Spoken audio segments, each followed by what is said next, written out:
Hello guys, this is Caesar Creates and welcome back to my channel.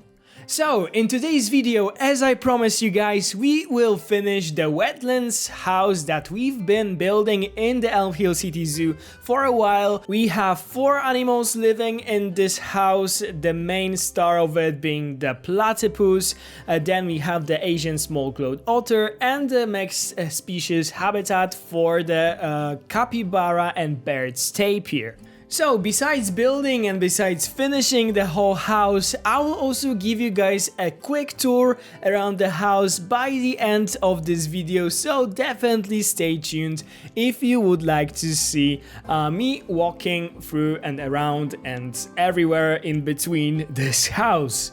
So, for the people who haven't seen my platypus video, which was the first one of this little series of the Wetlands house, let me quickly remind you what was the idea for the entire house. So, as you guys know, if you've been following this series, the Elm Hill City Zoo is located somewhere in Europe, and none of the European zoos actually house the platypus. It is also housed in the zoos in Australia and in one zoo, the San Diego Zoo in United States. So the Elm Hill City Zoo was actually offered to be the first European zoo to actually house a platypus, and some wealthy investors saw it as a huge opportunity. They knew that it will be a huge tourist attraction, the only platypus in Europe. A lot of people would like to see it, so they decided to found this huge and very modern house to house a platypus, because it also needs some very specific conditions, and the house also became a house for capybaras, tapirs and otters. And this is our entire story of this house. This is why it's so modern, so well made, and still somehow it fits to our zoo. I think it is a perfect addition. So yeah, I am really excited and happy that it is finally finished and that I will be able to give you guys a tour around it.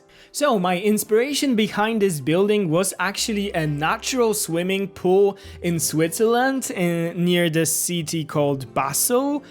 I found this building on Pinterest by accident, but I really loved how it was looking. I really loved the front, the facade and stuff like that, the shapes, and also I thought it was really doable in Planet Zoo, so I just went for it, and in the end I love it.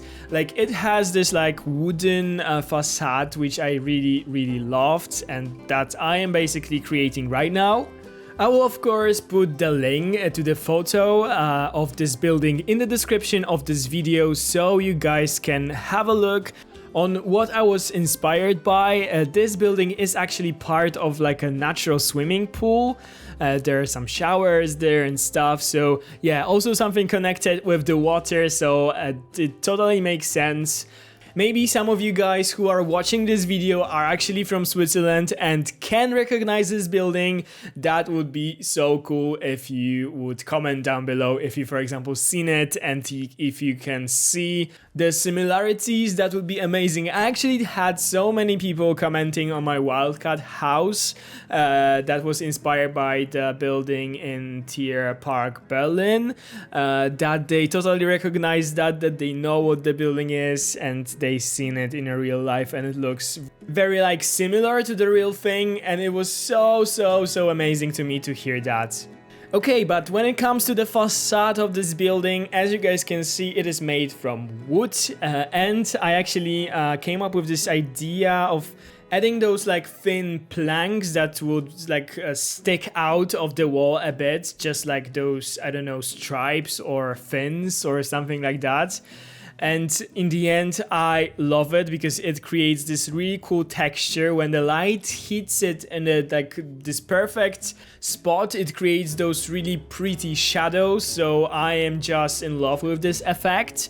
At first I did it with just, simple planks, and it was missing something for me, so then I decided to add those thin ones, and now I am just in love with how this building is looking from the front. Not that I don't like it from the back or something, but the most effective like part of it is definitely the front. We were not focusing on the parts that the guests actually cannot see, so the back of it, it's a bit plain, but it will be covered with a lot of foliage and stuff, so I didn't like pay too much attention to it, but the front is looking so effective and I love it. So obviously in this video we won't have any new animals added to our zoo. I will just finish this building. I will show you guys some like different building techniques, some things that I do to, for example, decorate the interior, how I do the windows and stuff. And I think it could be really useful for you if you are struggling with building in this game. So yeah, I really enjoy other creators, like watching them creating buildings, because I learned so much from it. And I also wanted to have like another of those videos here. Many of you were actually very excited for this video, so I hope you guys will actually like it. So as you guys can see, I'm creating those like two platforms on the sides of the building. One will be smaller, its function will be just, you know, for the looks. I thought it looked cool, and it was also inspired by the real life building. But the second one I will actually make a bit bigger, like maybe not a big, but a lot bigger. And I will add there the tables for the restaurant. I thought it would be cool to have like this a bit elevated, like this deck or something for the tables. And this is actually the first time that I'm using the restaurant from the Euro pack, and in the end I really like it, how it is looking. I wasn't sold on that idea at first, but looking at that now when the building is finished, I just love it. And of course you will see me building this restaurant in a second. The most difficult part of decorating the front of this house were actually those curves on the sides.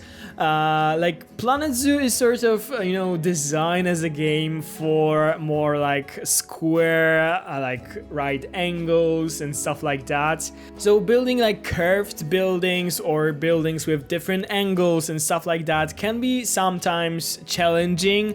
You have to like adjust those pieces simply by your own, like to try to nail like the curves and stuff like that manually. So this is what I did here. I obviously used like this matte pillar technique that I showed you guys here, but still it wasn't perfect. I had to adjust a lot of pieces. I actually skipped that part because I didn't want to bore you guys with that. But yeah, this was a lot of work actually to do this like facade on those curved edges here. But in the end, this is the most effective thing about this house, and I am super happy that I decided to build something like that.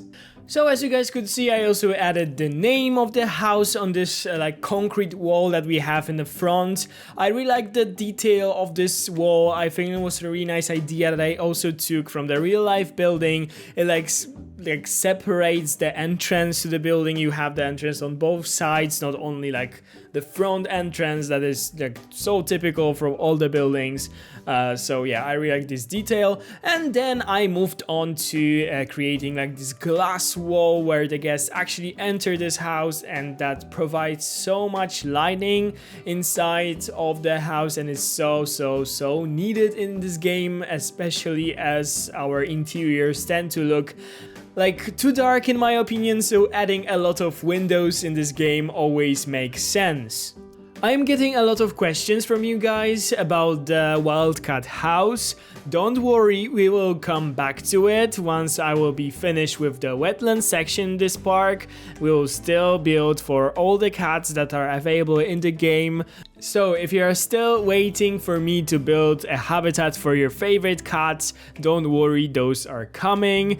I just wanted to like take a little break from it. The release of the Wetlands pack was just perfect when it comes to timing for this series, because I could actually take this break and focus on something else, like creating 9 habitats for cats like one after another can be quite difficult, especially if I want to, you know, make all of them a bit unique and different. It's so hard to think about the new ideas and stuff. So taking a break from it actually made wonders. I have already some ideas for it, and I am not as tired as I was from, creating only cat habitats. So the plans for the near future are to add the flamingos, the wild water buffalo and Nile lechwe to this section of the zoo. And then I will go back to the wildcat house and add some more cats, and then probably we'll also take another break from it because I think that it will be a time the new DLC should come out. It will probably be like at the end of June, beginning of July, I think.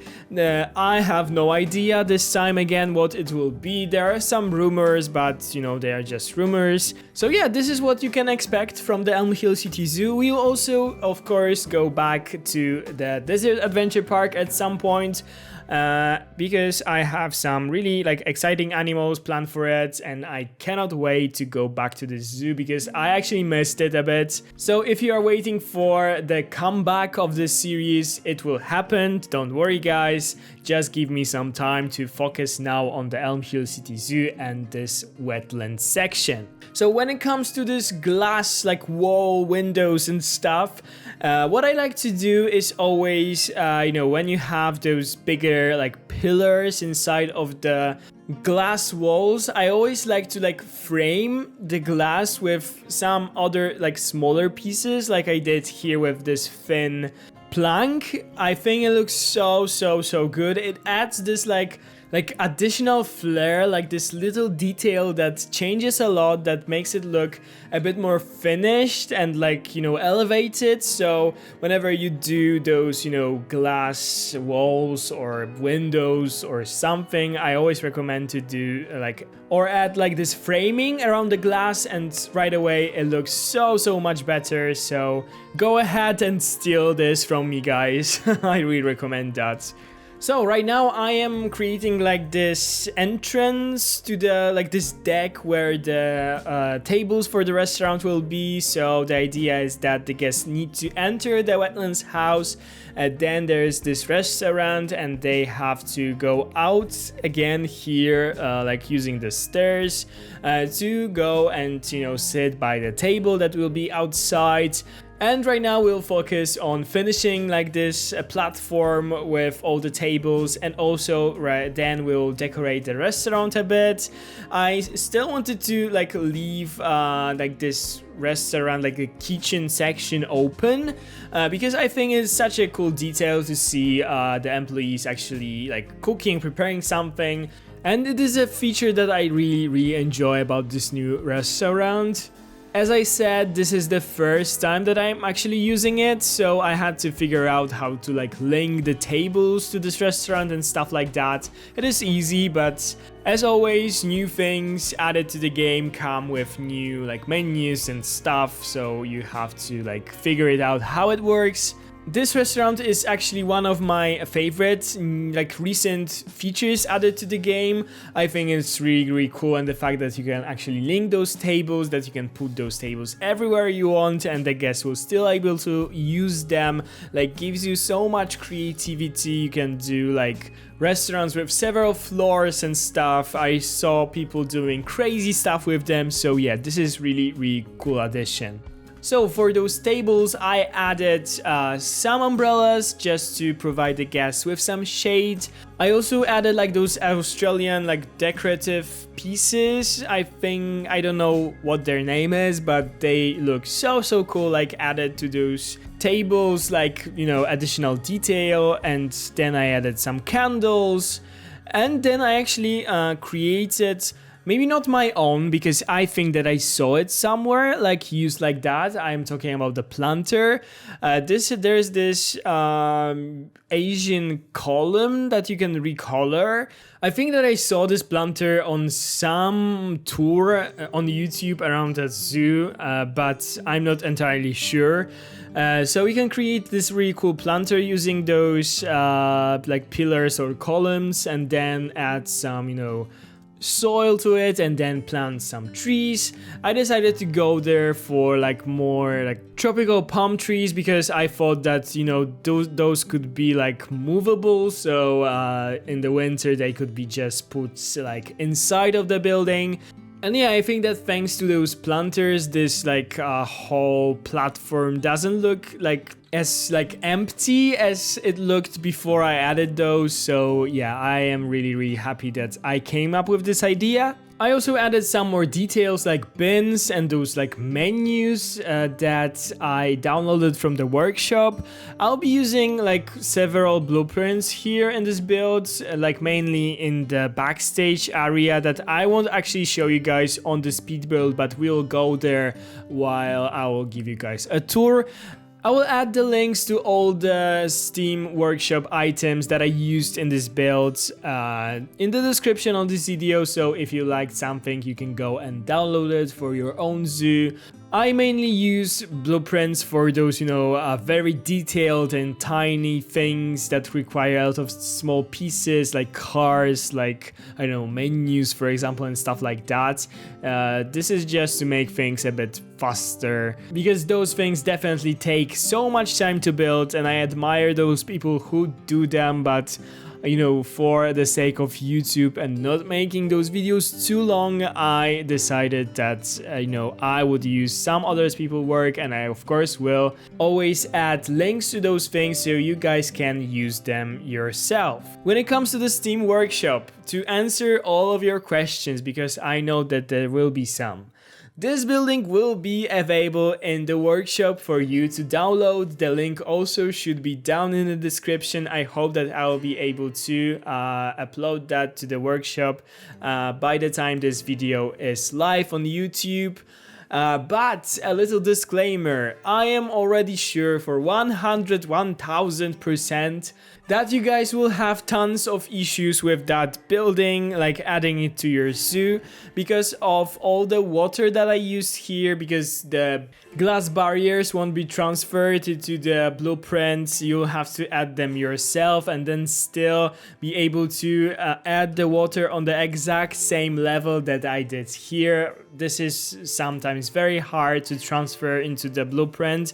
And then come the paths, which were a really like big struggle in this build, to be honest, because of the water, you know, the struggle of putting the paths next to the water sections. It is also always, you know. And then there's also a backstage area of this whole building where the entrances to the habitats are, and this is a really tiny like space, so adding paths in there was a struggle for me, and you know, I am sure that it will be also a struggle for you. So I think that this blueprint will simply not be the best when it comes to being like usable in your zoos, but still you can like walk around this building. You can, you know, use like certain parts of it in your own builds. You can use the fences, for example, and stuff. So still I decided to add it because I know that you guys will like to like have it in your zoos, will like to like have a look at it and stuff like that, but just be aware that there might be some problems with it. Yeah, so the thing with my habitats is that I don't build them like thinking about, you know, turning them into blueprints for you guys to download. I build them for my own zoos and for them to be working in my zoos. So sometimes that doesn't transfer to other people's zoos, and sometimes like those blueprints are not usable. So that's why I'm a bit like hesitant about adding all of those habitats to the workshop.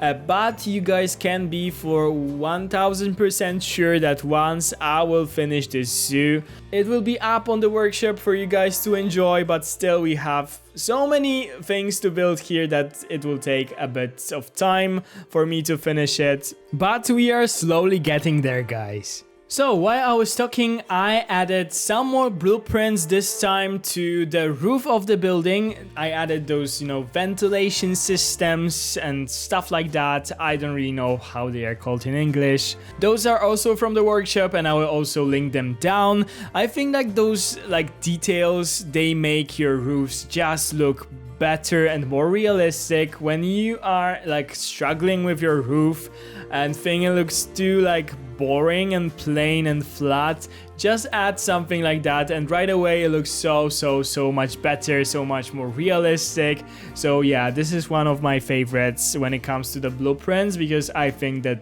they helped, you know, to tie those buildings together, like to make them look just more interesting and more realistic, as I told you guys. So I always try to use it. Right now I'm working on the interior of the house. I'll be finishing the walls that are still not finished. I will add a lot of details around the restaurant. For example, I will add this like metal structure for like the planted wall. I already did that when we added the platypus in other part of this building, so I transferred that into this part and I really like how it is looking. We'll also use it near the capybara and tapir habitat, simply to make this building more like green inside, like more like lush, like the wetlands. I associate the wetlands with a lot of, you know, greenery. So that's why I wanted to add those, you know, planted walls or something. I'll also do some planters inside, as you guys will see in a second, with some tropical plants. Of course, I wanted to add a lot of tropical plants because we are building in temperate zoo, so I always try to use like temperate or similar to temperate foliage in my enclosures. And whenever I am building like a house or an indoor section or something, I go crazy with the tropical plants, because this is the only opportunity for me to add them. Inside of this building, I will also add a lot of info boards. I saw how important the info boards are on my visit to the Berlin Zoo, that you guys could see on my Instagram and some sneak peeks on my Twitter and stuff. If you haven't seen that, the entire tour is now live on my highlights on the Instagram. I love that zoo. I am so beyond inspired by it, and you know, next habitats that I will build will probably be inspired by the zoo, because yeah, it was just wonderful. But yeah, the education, the info about the animals and stuff is really important when it comes to the zoo. The zoo is the source of education about the animals and their issues, and I think that this is actually so important, and this is something that I would like to like use in my zoos as well. That's why I always add those info boards. And all of the info boards in this building, as I already told you guys, are done by my amazing and very talented friend, the Rare Beast, who is actually a graphic designer and helps me with those. And I am like beyond grateful for this help, because my designs weren't the best, as you guys could see.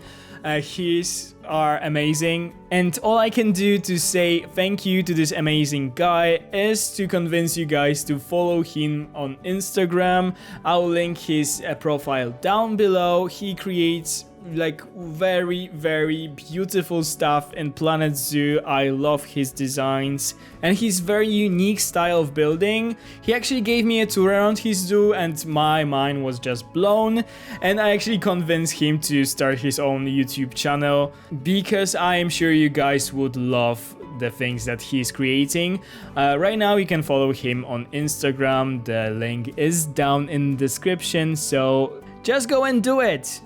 In my last video where I added the capybaras and tapirs, I didn't actually have time to tell you guys any fun facts about the bear tapirs. And I told you guys that I will prepare some fun facts for the next video, so now it's the time to talk a bit about the bird's tapir. So the bird's tapir is native to Mexico, Central America and southern West South America, and it is the largest of the 3 species of tapir native to Americas. It is also the largest native land animal in both Central and South America. The closest living relative to tapirs is actually rhinos.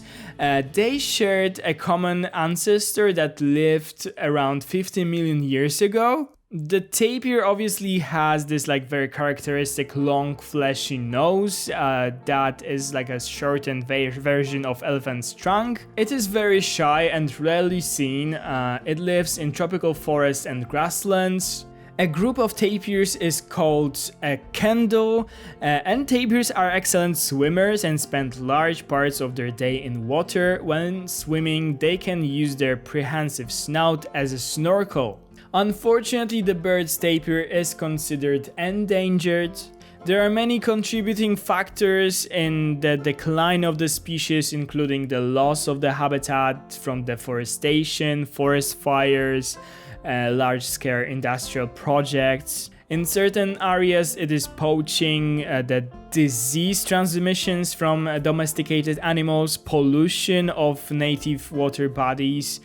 So the things are unfortunate for our tapirs, but there are some conservation issues to protect them. Of course, it is illegal to hunt the tapirs, and there are some captive breeding programs that help to breed the tapirs and release them back to the wild. So let's hope that the efforts will be effective and the tapirs won't be become extinct in the future, because who would like to lose those wonderful animals? Okay, so as you guys could see, I actually added a toilet to our building. I thought it would make sense because we have the restaurant really close. I also added some planters that I actually created for the insect house. It was quite a while ago, but I really like them and I think that they fit to our building. I actually had problems like adding benches to this house, so I decided to create my own benches. They are obviously not usable, but they look really cool. They are used for this from the same like wood, so it's all matching. I couldn't add the in-game benches because of the path being like so wonky, like below this concrete like flooring that you can see. That the benches were so like messy, like they didn't like want to be placed in the places that I wanted them to be, so that's why I decided to build my own ones basically. Okay guys, so the speed build portion of this video is coming to an end. In a second I will give you guys the tour around this building. It will be a quick tour just to show you guys how everything is looking inside and outside. And then we will move on to the cinematic shots. I will still add some cinematic shots to show you guys some pretty angles of this building, how it is looking in the zoo and stuff like that. So stay with me because more things are coming.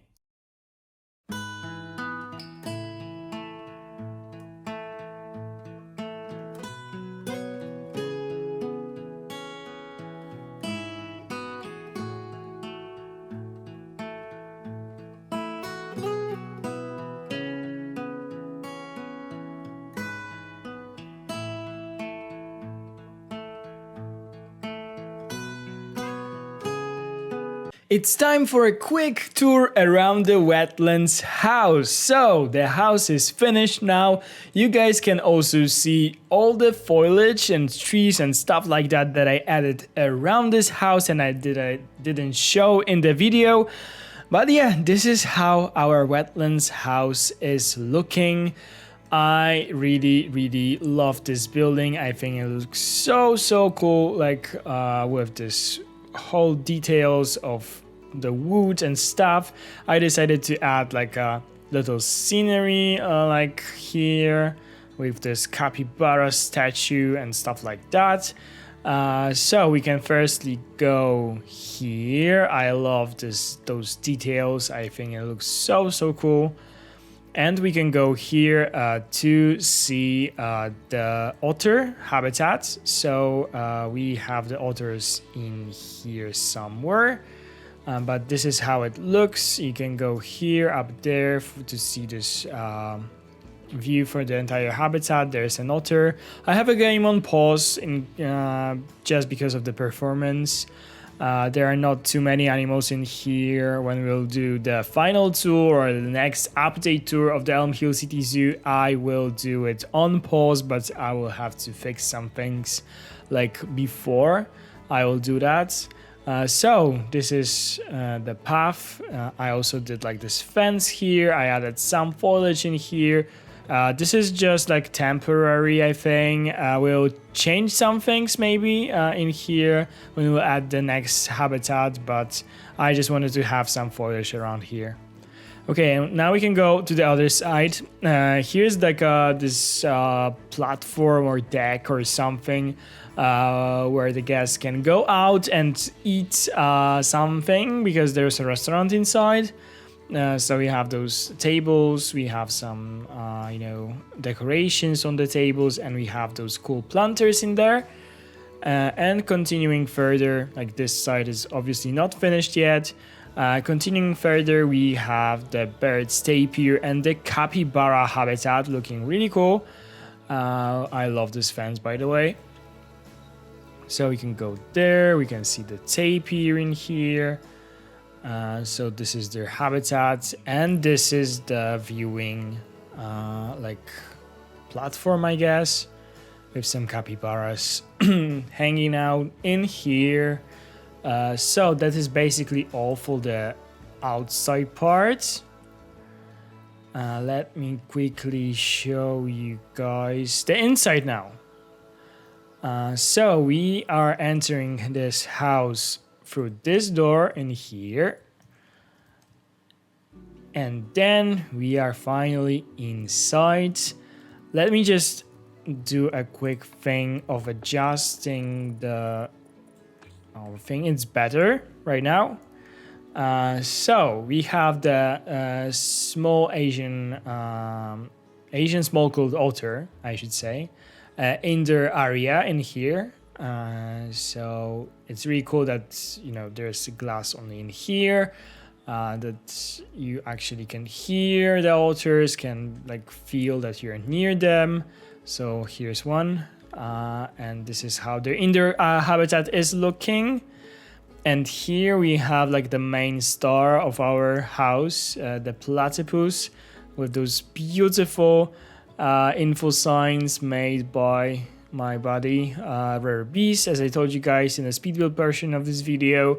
And here is the platypus exhibit. The platypus is enjoying its water section in here, as you guys can see. So let's continue further, because here's also a cool thing that I wanted to show you. So we are proud to announce that Elm Hill City Zoo holds the title of being the first zoo in Europe to house Australia's most quirky animal, the platypus. This is so cool. So here's the platypus exhibit with this like water section, which is really detailed. It has like those a lot of those water plants and stuff, and then we have like the land section in here. Continuing further, we have the restaurant in here, so the Wetlands dining. The guests can have a look in here, and they can go outside here to enjoy their food. Coming further, we have the indoor section of the tapir and the capybaras. In here, there's one capybara in here. Of course, also they have the water area in here. A lot of tropical plants and stuff like that. Here's another side of the platypus, and here are all the like signs for the animals that are in here. So we have the platypus, we have the capybara. This is basically all the text. This is not like some random thing. It is such all the legit, text about those animals. So it's so cool. And the birds tapir in here. And then we have the toilets there, some planters, and the benches that I did for this house. So this is basically it when it comes to this section. What I also wanted to show you guys, maybe I will go back from the explore camera, is how this house is looking from above. So it looks like that. I really love it. I really enjoy it. I think it really suits our zoo and it looks really cool. So yeah, this is how it is looking. It is positioned next to the cranes that we did. Like, don't look at those parts, they will still be finished. So here's the entrance to the zoo, and you have to take this path to go to the Wetlands House, I should say. And what I also wanted to show you guys, it's the entire backstage that I also didn't do in the video. So here is like a backstage of the building. We have some bins, some like baggies and stuff like that. There inside there is hidden like a keeper's hat, and also the what is this? The staff building. Yeah, so this the building where they can rest. Here we have like a cool. I now see that this is floating actually. The like really cool door that I downloaded from the workshop as well as this thing. I'll also link it down in the description if you would like to use it in your own zoos. So when going through those doors, we have the backstage for the otters in here. Like, this is a bit wonky, I know, but you know, the different heights, different elevations of the terrain, this was really hard to work on. Like, the paths here under that look really crazy. But yeah, this is how it is. So continuing further in here, we have the backstage for the platypus. So the keepers, the doors are actually open right now. Go through here, and here's like a shelter area or like a holding area for the platypus. And then like continuing further this corridor, we have the intersection for the tapirs. This is meant to be their sides. Of course, the capybara is in here because they simply can go in here. And this is the smaller section for the capybaras in here. And yeah, this is basically it. We can go out here and we are out. Okay guys, so this is all for today's video. I hope you have enjoyed this Wetlands house. I really loved building it. It is and probably will be available in the workshop once I will upload this video to YouTube. So if you would like to use it in your own zoos or just see how it is built, you definitely can go and check it out. So yeah, this is all. I hope you guys have enjoyed today's video. If you did, please consider to subscribe to my channel. Of course, this would really mean a world to me and will help my little channel to grow, and you won't miss any of my future uploads. If you have enjoyed this video, please give it a big thumbs up down below, ring the bell if you want to be notified every time I upload a new video, and of course comment down below if you enjoyed today's video, and I would really like to hear your thoughts about this building. Thank you guys so much for watching, have a wonderful day, and I'll see you in the next one. Bye guys!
come.